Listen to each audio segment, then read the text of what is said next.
অনেক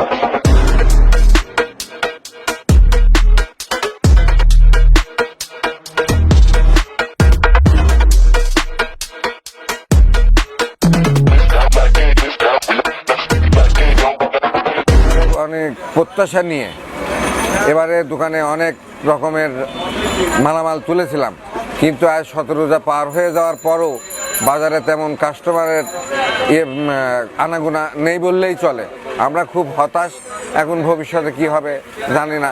যেসব মালপত্র যদি বেচা কিনা না করতে পারি তাহলে আমরা মহাজনের কাছে আমাদের নিজেদের মুখ থাকবে না এবং টাকা পয়সা দিতে পারবো না।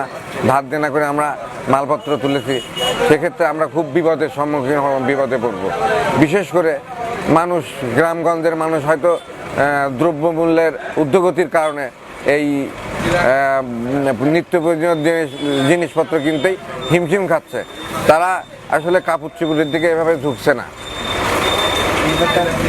কোন জিনিসটা চাহিদা বেশি এবং দামটা যদি বলতেন? চাহিদা 3 পিস এর চাহিদা বেশি, কিন্তু দামের সাথে সামঞ্জস্য হচ্ছে না। জিনিসপত্রের দাম বেশি, মানুষের ক্রয় ক্ষমতা কম।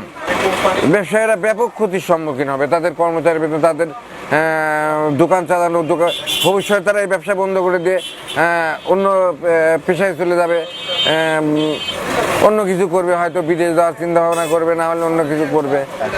সেগুলো কি আসবে কিনা? সেগুলো সে টাইপের জিনিস আছে, কিন্তু আসলে ক্রয় ক্ষমতা সেই জিনিসের তাদের না।